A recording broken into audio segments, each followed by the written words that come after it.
ஒரு ஊர்ல 8 வயசு தான் இருக்கும் ஒரு பையன். அவன் பேரு சாமிநாதன். வயசு சின்னதுதான், ஆனா அவன் வாழ்க்கை ரொம்ப பெரிய கஷ்டம் பார்த்துடுச்சு. கிழிஞ்ச சட்டை, காலியான வயிறு. அவன் தினமும் மளிகை கடை, நகை கடை, ஜவுளி கடை எல்லாத்தையும் சுற்றி, அண்ணா கொஞ்சம் காசு கொடுங்கன்னு கேட்பான். ஆனா யாரும் தரமாட்டாங்க. போடா வேலை பாரு, இன்னும் துரத்துறாங்க. அவன் அழுதுகிட்டே சித்தப்பா, பெரியப்பா, சின்னம்மா எல்லாரிடமும் கேட்பான். ஆனா சொந்தக்காரங்க கூட மனசு வைக்கல. அந்த இரவு அவன் வானத்தை பார்த்து, கடவுளே நீ எங்க இருக்க, என்னை காப்பாத்து. கடவுளே நீ எங்க இருக்க, என் அம்மாவை காப்பாத்துன்னு அழுதான். அப்போ ஒரு பெரிய தாடி வைத்த மனிதர் அவன் முன்னாடி வந்தார். தம்பி, ஏன் காசு கேக்குற? தம்பி ஏன் காசு கேக்குற இன்னு கேட்டார்.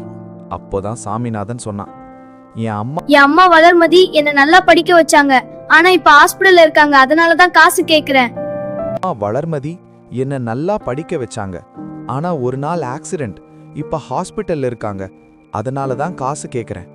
அதை கேட்ட அந்த பெரியவர் ஒரு சின்ன சொம்புல தண்ணி கொடுத்து, இத அம்மாவுக்கு கொடு, அவங்க சரியாகிடுவாங்கன்னாரு. நம்பிக்கையோட அந்த பையன் ஓடுனான். மறுநாள் டாக்டர் சொன்னார், ஆபரேஷன் முடிஞ்சிச்சு, ஆனா 3 லட்சம் கட்டணும். அவன் அதிர்ச்சியா நின்றான்.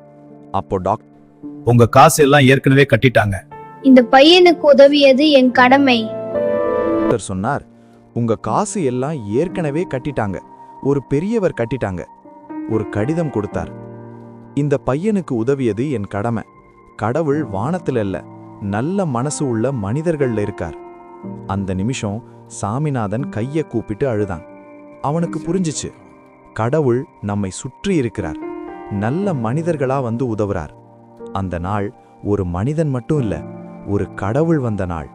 ஒரு மனிதன் மட்டும் இல்ல, தெய்வம் வந்த நாள்.